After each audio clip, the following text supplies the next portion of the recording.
My husband wouldn't marry me unless our prenup had an infidelity payout clause. 7 years later, I finally understood why.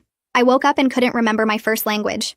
I woke up to my mom calling, and when she started speaking, I couldn't understand a single word. It sounded like gibberish. I kept saying, "What?" And she kept repeating herself until finally she switched to English and asked if I was feeling okay. I'd been fluent in Mandarin since birth and spoke it at home every single day. My parents had insisted on Mandarin only until I started school, and even then we used it exclusively in the house. But now it sounded like random noise with no meaning at all.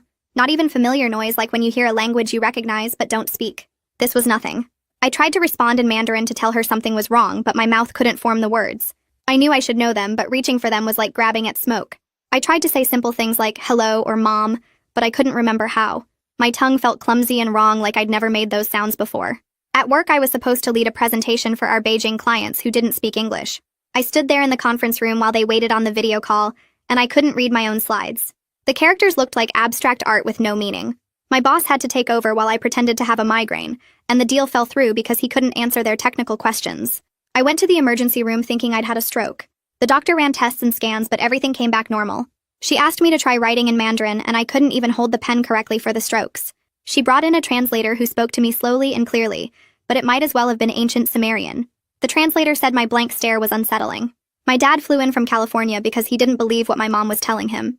He sat across from me speaking Mandarin for an hour straight, while I just stared at him. He showed me children's books we'd read together when I was 3 years old, and I couldn't recognize a single character. He started crying, which I'd never seen him do before. The neurologist suggested it might be a rare form of aphasia, but that usually affects all languages, not just one. He said losing a single language completely while maintaining perfect fluency in another was technically impossible. The brain doesn't segregate languages that distinctly, especially when one was learned from birth. But here I was proving him wrong. My girlfriend Lynn only spoke Mandarin and a little broken English. We'd been together 3 years and always communicated in Mandarin. Now she'd talk to me and I'd just nod without understanding anything. She tried teaching me basic phrases like I was a child, but I couldn't retain any of it. After 2 weeks, she moved out and I never saw her again. I found my old journals from high school all written in Mandarin, and they were incomprehensible. Videos of myself from last month speaking fluently at my cousin's wedding seemed like they'd been dubbed by someone else. My entire WeChat history was meaningless symbols. 28 years of memories locked behind a language I no longer possessed. My grandmother only spoke Mandarin and had dementia. I was the only person who could calm her down during her episodes. Now when I visited, she'd get agitated because I couldn't respond properly. She kept asking what was wrong with me, and I couldn't explain. The nurses had to sedate her more frequently, and my family blamed me. The Language Institute tested me extensively, and determined I had no recognition of Mandarin whatsoever. Not dormant or suppressed, but completely absent. Like I'd never been exposed to it at all. They wanted to study me, but couldn't explain what had happened. One researcher said it was as if someone had deleted specific files from my brain. I tried learning Mandarin from scratch with apps and tutors, but it wouldn't stick. I'd practice a word for hours and forget it instantly. The sounds felt impossible to distinguish, like they were all the same noise. My job required bilingual skills, so they had to let me go. My parents started speaking English to me but kept slipping into Mandarin out of habit, then looking at me with disappointment when I didn't understand. Family gatherings became awkward because everyone had to translate everything. My young cousins laughed at me for not understanding cartoons. I went to 3 different specialists and they all said the same thing, that what happened to me was medically impossible. Languages don't just disappear overnight. The neural pathways should still exist even if damaged. But brain scans showed normal activity in all language centers when I heard English, and absolutely nothing when I heard Mandarin, like my brain didn't even recognize it as speech. 6 months later, I still couldn't understand a word of Mandarin despite thousands of hours of attempted relearning. Then I got a call from a researcher who'd heard about my case. She said she'd seen this once before in a patient 12 years ago. The patient had also lost their first language overnight with no medical explanation. When I asked what happened to that patient, she got quiet and said they'd stopped responding to follow-up calls after reporting something else. When I asked what she meant by something else, she said the patient claimed they'd started forgetting English too, but she hadn't believed them at the time. I hung up and realized I'd been staring at the word patient on my notepad for 30 seconds because it suddenly looked wrong. I blinked hard at the notepad, but patient still looked like random marks that shouldn't form a word. My hand started shaking as I wrote other words on the paper. Doctor came out fine at first, but then the letters seemed to shift. Hospital looked normal, then wrong, then normal again. Language took me 3 tries to spell right, even though I knew it was correct. The pen slipped from my fingers and rolled across the desk. I grabbed my phone to text someone, but the keyboard seemed foreign for a second. The letters were in the wrong places. No, wait, they were right. My thumb hovered over the screen while my chest got tight. This was exactly what the researcher had warned about. The other patient started losing English too. My hands were sweating as I scrolled through my contacts. Everyone's names looked normal but took an extra beat to recognize. I found the neurologist's emergency number and hit call before I lost my nerve. The phone rang twice before someone picked up. I tried to explain what was happening, but the words came out jumbled. I had to repeat myself 3 times before the receptionist understood. She put me through to the doctor immediately. He told me to come in right away, and I could hear real worry in his voice even though he was trying to stay calm. I grabbed my keys and wallet and ran to my car. The drive to the hospital took 20 minutes but felt like hours. Every street sign required extra focus to read. The radio sounded normal, but occasionally a word would feel wrong in my ears. At the hospital, I parked crooked and didn't care. The emergency entrance was bright and loud and full of people. I went straight to the desk and gave my name. They were expecting me. A nurse appeared within minutes and led me to an exam room. 3 other nurses followed us and kept exchanging looks. They ran me through rapid cognitive tests while typing notes on tablets. Name the objects in this picture. Count backwards from 100 by 7s. Spell world backwards. I passed everything, but certain words took an extra second to process. It felt like my brain was translating from nothing into English. The delay was tiny, but definitely there. Dr. Barnes arrived looking concerned and immediately ordered more tests. He mentioned stroke protocols even though we both knew this wasn't a stroke. This was something much stranger. He had them prep me for an emergency MRI to check for any changes since my last scan 6 months ago. The MRI room was cold, and the machine was loud. I lay perfectly still while it banged and clicked around my head. I focused on thinking in English the whole time. I repeated phrases in my mind like prayers. My name is Sarah. I live in California. I speak English. I understand English. English is my language now. The rhythm of the machine became oddly calming as I held on to every word I could think of. The scan took 45 minutes but felt like days. When it finished, they wheeled me back to the exam room. Dr. Barnes came in 20 minutes later with a tablet showing my brain images. He couldn't hide his fascination as he pointed to different areas. My language centers showed unusual activity patterns but no damage. The areas that used to light up for Mandarin were still dead, but now the English zones were flickering strangely. Not damaged, but not normal either. He admitted he'd never seen anything like this in 30 years of practice. He wanted to bring in specialists immediately. He made calls while I sat there trying not to panic. My mom arrived an hour later with red eyes. She spoke careful English, but her words were slow and deliberate. She kept touching my hand like she needed to make sure I was real. I saw her step into the hallway to talk to a nurse. Through the door, I heard her crying. She told the nurse she was losing her daughter twice. First to the language, and now maybe to everything. The nurse tried to comfort her, but what could anyone say? They admitted me for observation that night. The room was small with one window looking at the parking garage. I asked for a notebook and pen. I spent hours writing down every English word I knew. Colors, animals, foods, names of everyone I could remember. Common phrases, song lyrics. Anything to build a wall against whatever was eating my languages. Writing felt like holding onto a rope in a storm. My hand cramped, but I kept going. I filled 20 pages before exhaustion made me stop. I fell asleep holding the pen. The next morning, I woke to voices in my room. A team of neurologists had gathered around my bed, including Dr. Barnes and a visiting researcher named Dr. Sterling. They were discussing my case like I wasn't there at first. Then Dr. Sterling introduced herself properly. She specialized in rare language disorders and had flown in from Boston overnight. They wanted to run experimental tests to map exactly what was happening in my brain.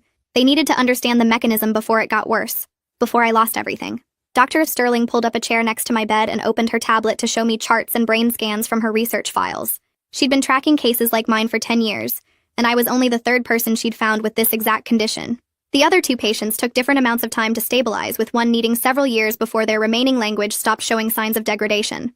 She scrolled through data while explaining how the brain usually processes multiple languages through overlapping networks. But in our cases, something had caused a complete disconnect. 2 orderlies arrived with a wheelchair to take me to a different part of the hospital for more specialized testing. We went down 3 floors and through several security doors to reach a lab filled with machines I'd never seen before. The biggest one looked like a giant white helmet connected to dozens of computers. The technician setting up the equipment made a joke about how I'd probably end up in medical journals, though they'd keep my name anonymous for privacy. He helped me onto the narrow bed that would slide into the magnetoencephalography machine, which could track my brain's electrical activity down to the millisecond. They fitted the helmet device over my head, and it felt heavier than I expected, with hundreds of sensors pressing against my scalp. The technician started the scan and told me to relax while they played different sounds through the built-in speakers. First came English words like apple and running and yellow, which sounded perfectly normal and clear. Then they switched to Mandarin phrases, and my brain heard them as meaningless noise like static or random tones with no pattern. The machine recorded everything while I lay there for 40 minutes listening to alternating sets of English and Mandarin. When they finished, Dr. Sterling came back with printouts showing colorful brain maps from the scan. She pointed to areas that lit up bright orange and red when I heard English showing normal language processing in all the expected regions. But the Mandarin sections showed almost nothing, just faint blue spots that indicated my brain wasn't even recognizing it as language at all. She called this pattern selective linguistic suppression, and explained my brain was actively blocking any processing of Mandarin, rather than just failing to understand it. The difference was important because it meant my brain was protecting itself by completely shutting down those pathways. She sat down again and suggested that extreme stress could trigger this kind of selective shutdown as a defense mechanism. The brain might seal off certain neural pathways to prevent some kind of overload or damage, though she admitted it sounded crazy. I thought about the months before this started and realized the pressure had been building from every direction. Work kept demanding more Beijing contracts while my parents pushed me to be the perfect bridge between cultures, and I felt stretched between two identities that both wanted all of me. Dr. Sterling nodded and said she'd heard similar stories from the other patients about identity stress and cultural pressure before their language loss. She wrote notes while I talked about family expectations and struggling to balance everything. 3 days later, they discharged me with a thick folder of monitoring instructions and weekly check-in requirements.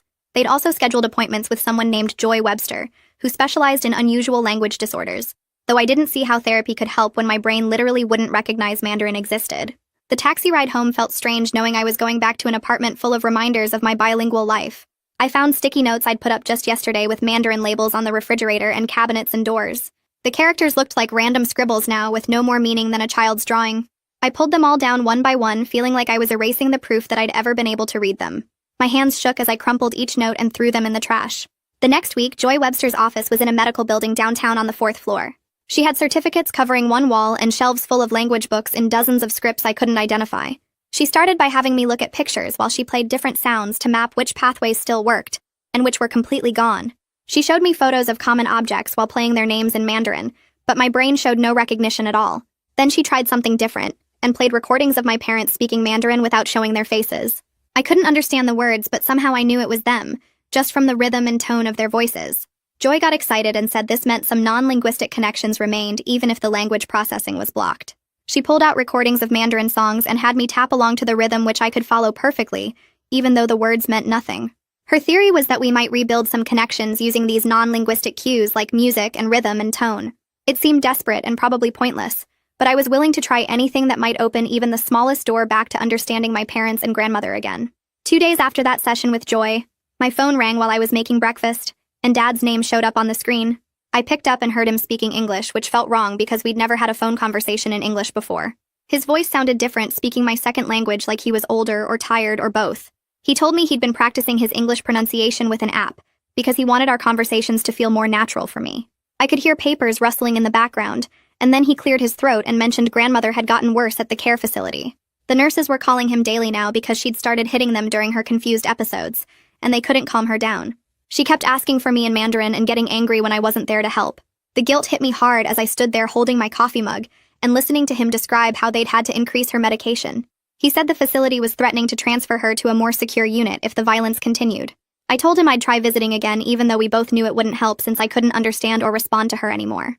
The next morning at work, Graham called me into his office and closed the door behind us. He sat down and pulled out a folder with my name on it while I waited in the chair across from his desk. He explained that the Beijing accounts were suffering without someone who could communicate directly with the clients.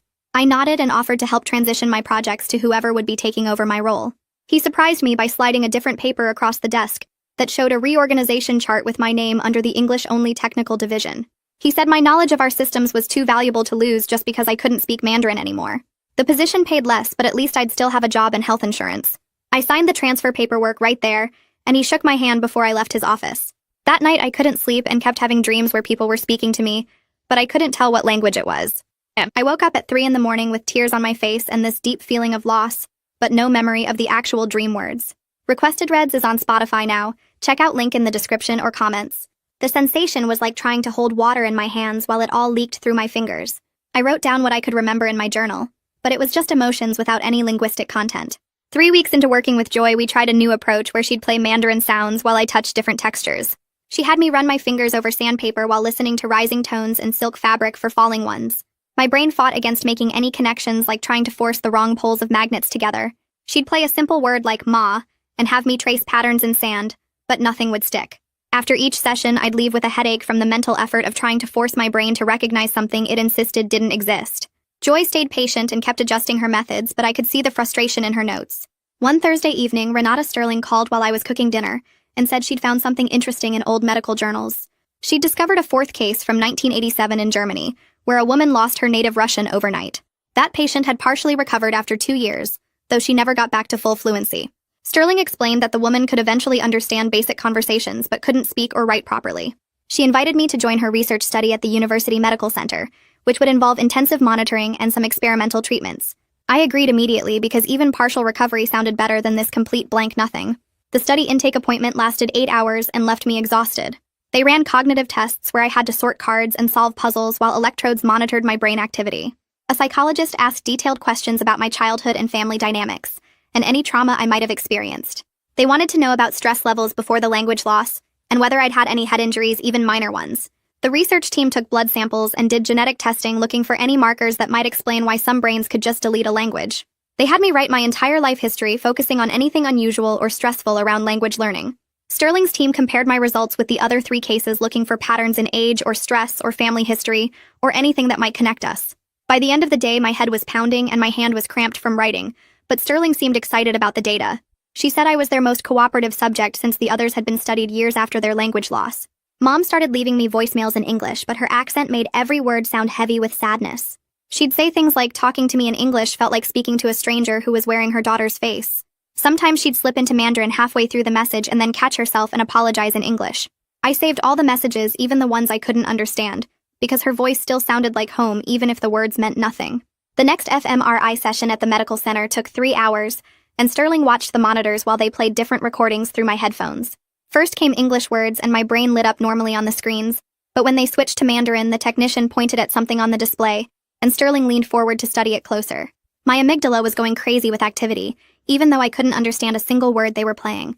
The fear center of my brain was treating Mandarin like a threat or danger signal, which made no sense because I felt nothing while listening to it.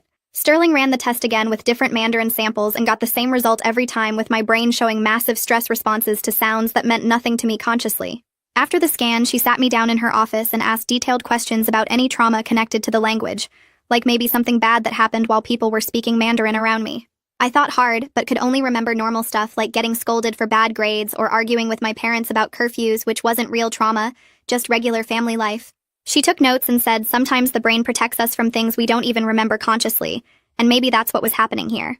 Graham called me into his office that Monday and said he was moving me to a new project team working on documentation for American clients only. The whole team spoke just English, and nobody even knew I used to be bilingual, which felt like starting over as a different person. I threw myself into the work and stayed late every night because focusing on technical specs was easier than going home to an apartment full of Chinese books I couldn't read.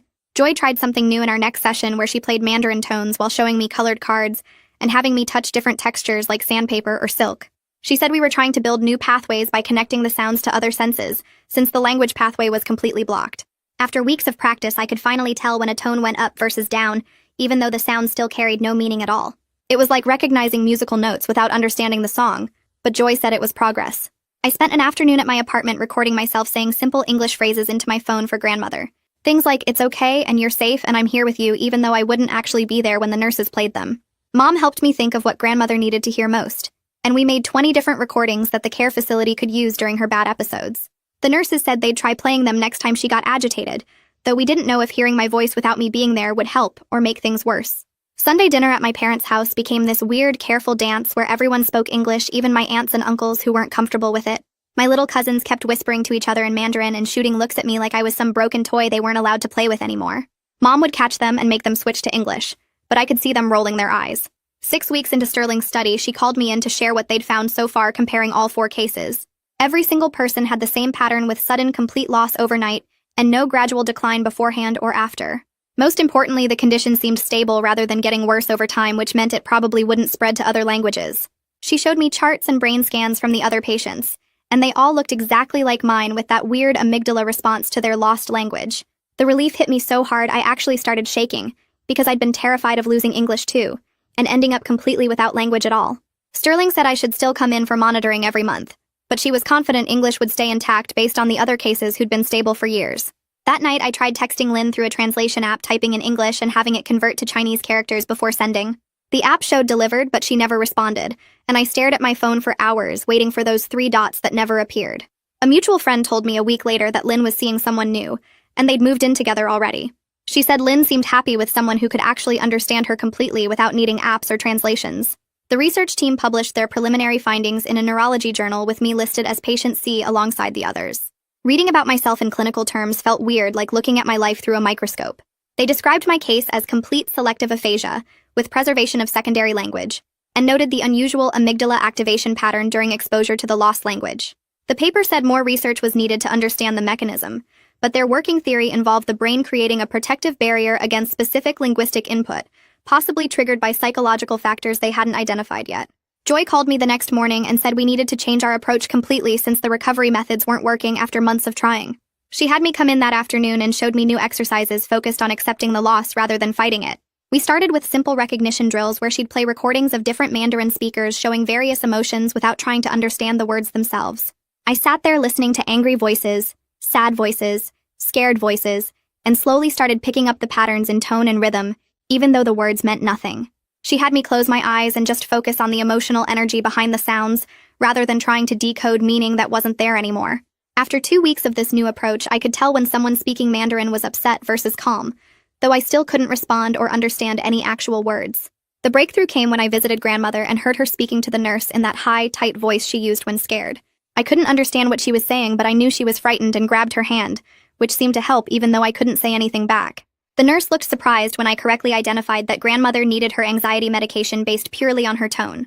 A social worker named Ariana Mahan came to evaluate grandmother's care situation and suggested bringing in Mandarin-speaking volunteers, since I couldn't communicate with her anymore. She sat across from me with her clipboard explaining how the volunteer program worked, while I felt my chest getting tight, knowing strangers would be doing what I used to do.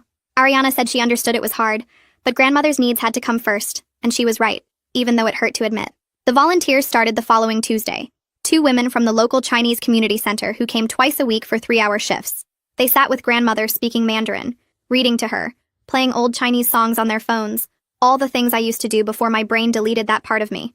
Within a month, grandmother's violent episodes dropped from daily to maybe twice a week, and the nurses were able to reduce her sedation medications significantly. She started having more clear days where she recognized people and could eat without assistance, though she still asked about me sometimes according to the volunteers' reports. One volunteer wrote notes about their conversations that Ariana translated for me, mostly grandmother talking about her childhood in Beijing and asking why her granddaughter never visited anymore. Meanwhile at work, Graham called me into his office and offered me a permanent position on the English-only technical documentation team with a 20% pay cut but stable hours and benefits. He said my technical knowledge was too valuable to lose completely, and they'd restructured the position to eliminate all bilingual requirements permanently. I signed the paperwork that afternoon, grateful to have any job at all, even though it was nothing like the international coordinator role I'd worked toward for years. Sterling's research team published another paper identifying the specific neural pathways that shut down during selective aphasia cases like mine. She called to explain they'd found the exact brain regions involved, but developing targeted therapies would take years of trials and testing with no guarantees. Her team had mapped the disconnection between language recognition and processing centers, showing how the brain could completely wall off one language while preserving another perfectly. She said maybe in 5 or 10 years there might be experimental treatments, but nothing that would help me now or probably ever. Joy found a support group for people with various language disorders that met Thursday evenings at the community center near my apartment. I walked into that first meeting seeing people with stroke damage, brain injuries, developmental disorders, all of us missing pieces of language in different ways. The facilitator had us go around introducing ourselves and our conditions, and I explained my selective aphasia while others nodded with understanding. One man who'd had a stroke 2 years ago grabbed my arm after the meeting and said at least I'd kept one language completely intact. He struggled with both English and Spanish now, mixing them up constantly, forgetting basic words in both, and said he'd give anything to have even one language work perfectly like mine did. That comment stayed with me all week because I'd been so focused on what I'd lost that I hadn't considered how much worse it could be. The next time Mom called, we tried something new where she'd use simple English but add lots of photos and videos to help explain things. She'd take pictures of what she was cooking and send them while we talked, or share old family photos while telling stories, building new ways to connect without Mandarin. We developed this whole system of gestures and visual cues for our video calls, pointing at things, using hand signals, almost like a private sign language just for us. It felt strange at first, but after a few weeks it became our new normal, this different way of being mother and daughter. Dad flew in for my birthday in March and insisted on taking me to our favorite dim sum place downtown, even though I couldn't read the menu anymore. He ordered for both of us, pointing at items on the cart, speaking rapid Mandarin with the staff while I sat there smiling and nodding like I understood. The waiter kept trying to talk to me in Mandarin, and Dad would jump in to answer, making excuses about me having a sore throat, protecting me from the embarrassment of explaining.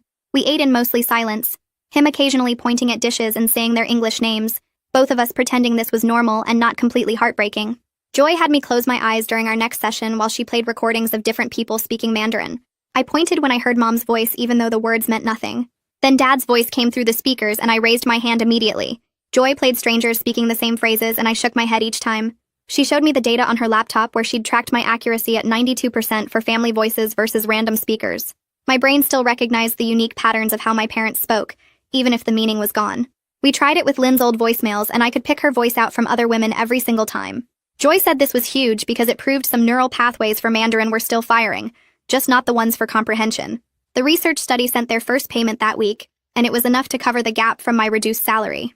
Dr. Sterling called to tell me our sessions were helping her team create new diagnostic tests for selective aphasia. She said 3 more cases had been identified using the criteria they'd developed from studying me. The extra money meant I could stop worrying about rent while adjusting to the lower pay at work. I spent a whole weekend drawing simple pictures on index cards for grandmother's care facility. Water was a blue cup, bathroom was a toilet symbol, pain was a red X over a body outline. The nurses helped me test them during my next visit. Grandmother pointed at the water card and they brought her a drink right away. She tapped the bathroom card, and they helped her to the restroom without the usual confusion. When her hip hurt, she pressed the pain card and pointed to where it ached. We couldn't have conversations, but at least she could tell people what she needed. Graham called me into his office on Monday to discuss a new contract his team had just landed. The client was a tech company from Seattle that needed someone who understood our systems inside and out. He said my name came up in every planning meeting because I knew the technical specs better than anyone. The project kicked off that week and I led the documentation review without anyone mentioning my language situation. My coworkers stopped asking if I needed help with simple tasks and started treating me like a regular team member again. The Mandarin volunteers had been visiting grandmother for 3 months when Ariana called about something special. One of the volunteers said grandmother had been completely clear that morning and asking for me by name. I rushed to the care facility not knowing what to expect. Grandmother was sitting up in bed looking more alert than she had in months. She reached for my hand and started speaking rapid Mandarin while staring right into my eyes. I squeezed her fingers and nodded even though I couldn't understand a single word. She kept talking and crying and patting my face like she knew exactly who I was. The volunteer said she'd been asking why I couldn't speak to her anymore, but somehow understood I was still there. We sat like that for an hour with her holding my hand and talking while I just held on tight. The moment felt like a gift, even without understanding the words. Dr. Sterling scheduled another round of tests to check my English stability after 6 months. She ran me through hours of verbal and written assessments comparing them to my baseline from the hospital. The results showed no degradation at all in my English processing. She said most aphasia patients showed at least minor decline in their remaining language, but mine stayed rock solid. Her theory was that whatever caused the Mandarin loss had completely severed those pathways while leaving English untouched. She couldn't explain the mechanism, but the data was clear that English wasn't going anywhere. Joy suggested I try learning American Sign Language since it used completely different brain circuits than spoken language. She knew an instructor who taught beginners at the community college and thought it might help me communicate with grandmother. I signed up for evening classes that started the next week. The instructor showed us basic signs for everyday needs, and I practiced them constantly. My fingers felt clumsy at first, but the visual nature clicked faster than spoken Mandarin ever had. Joy was right about it using different pathways because I could actually retain the signs between classes. Family dinners changed gradually over the months with everyone defaulting to English when I arrived. At first they'd switch mid-sentence looking guilty, but eventually English became the automatic choice. My aunts and uncles would forget and slip into Mandarin, then quickly translate without me having to ask. The cousins stopped whispering and just included me in their English conversations about school and games. Each gathering hurt a little less as the new pattern became normal. The consulting opportunity came through a former colleague who'd started her own firm. She needed someone to audit technical documentation for a pharmaceutical company, and my English-only focus actually made me perfect for it. The contract paid almost double my regular hourly rate for 20 hours a week on top of my day job. 6 months after losing Mandarin, I was actually making more money than before. Mom called one evening to talk about my youngest cousins starting kindergarten soon. She mentioned she'd been teaching them more English at home to help them prepare for school. Then she paused and said it was also so they could talk to me better. She'd been reading English books with them every night and playing word games in the car. The kids were picking it up fast and loved showing off new words when they saw me. 3 weeks later, Dr. Sterling sent me a thick envelope with her published paper inside, and my case taking up 12 pages of detailed analysis. She'd changed how neurologists understood language organization in the brain, because my scans proved languages could exist in completely separate neural networks without any overlap. The paper included color-coded brain images showing my English pathways lighting up normal, while the Mandarin regions stayed dark as empty rooms. She called that afternoon to tell me medical schools were already updating their textbooks based on her findings, and 3 other patients with similar symptoms had contacted her since publication. The research changed diagnosis protocols worldwide and gave doctors new ways to identify selective aphasia before patients spent months thinking they'd had strokes. Meanwhile, the Mandarin volunteers Ariana arranged started visiting grandmother 3 times a week, and one named Mrs. O'Lock began teaching me her recipes without using any words at all. She'd arrive at grandmother's care facility with bags of ingredients and guide my hands through chopping vegetables while grandmother watched from her chair. We'd work side by side at the small kitchen counter while Mrs. Alok showed me exact knife angles for cutting bok choy and the right wrist motion for stirring soup. Her hands would correct mine when I held the cleaver wrong or added too much soy sauce. Grandmother would smell the familiar food cooking and calm down even during her confused episodes. After 6 weeks, I could make her favorite winter melon soup perfectly, and Mrs. Alok would nod approval while grandmother ate every drop. The routine gave structure to visits that used to leave me crying in the parking lot. I started noticing other changes too, like how my work improved once I stopped splitting focus between 2 languages. Graham noticed my documentation had gotten clearer and more detailed since I could concentrate fully on English technical terms. My error rate dropped to almost 0, and clients started requesting me specifically for their projects. The promotion came through email on a Tuesday morning, with Graham offering me the lead position for our entire English documentation team. The salary increase wasn't huge, but the stability meant everything after months of uncertainty. I accepted immediately and spent the rest of the day organizing my new responsibilities. My parents adapted too, with Mom teaching Dad more English phrases so family dinners could include everyone. Dad would stumble over words sometimes, but kept trying because he wanted me to feel included. My aunts learned to pause their Mandarin conversations when I walked in and switch without making it awkward. Even my teenage cousins started translating their jokes so I could laugh too. Grandmother's 80th birthday arrived in early spring, and the whole family gathered at the care facility's community room. Mom had decorated with red and gold streamers while my aunts brought traditional foods they'd spent days preparing. When it came time for toasts, everyone automatically switched to English without anyone asking. Dad stood up first and said grandmother had given our family its strength even if she couldn't understand his words right now. My uncles followed with their own English speeches about her courage coming to America and raising 8 children. Grandmother sat in her wheelchair smiling at the warm voices even though the words meant nothing to her. She could feel the love in how we spoke, and that seemed enough. After cake, I noticed something strange while helping clean up. The exit sign above the door suddenly made sense, not as English, but as 2 simple Chinese characters I recognized. Over the next days, I started seeing patterns in other signs, like the character for danger on cleaning supplies, and my own family name on mail. It wasn't reading exactly, but more like recognizing shapes I'd seen thousands of times before. My brain had kept some visual memory, even if the language meaning stayed locked away. I could identify about 20 characters total, mostly simple ones for water, fire, person, big, small. Joy said this was my brain trying to rebuild connections through pure pattern recognition instead of language processing. The fear of losing English haunted me constantly after that first phone call about the other patient. I started keeping detailed journals in English and recording myself reading technical manuals as backup proof I still had language. My savings account grew steadily as I put away half my salary in case I needed medical care or couldn't work anymore. I documented every important piece of knowledge I had and shared passwords with my parents. Mom found me one night organizing flashcards with basic English words and held me while I shook with fear that I'd wake up understanding nothing at all. She promised they'd take care of me no matter what happened, but the terror never fully left. 8 months after that terrifying morning when Mandarin disappeared, I'd built something smaller but solid with the language I had left. My job had shifted from international coordinator to English documentation lead, but I excelled at it and felt proud of my work. Grandmother got excellent care from the Mandarin volunteers who became her friends, while I supported her in other ways like managing her medical appointments and insurance. My family found new ways to include me in everything from holiday planning to cousins' homework help. The grief of losing half my identity would always hurt, but it no longer drowned out everything good in my life. And that's today's wrap-up. I always want to leave you with more than just a story. Hit subscribe and let's keep building on it.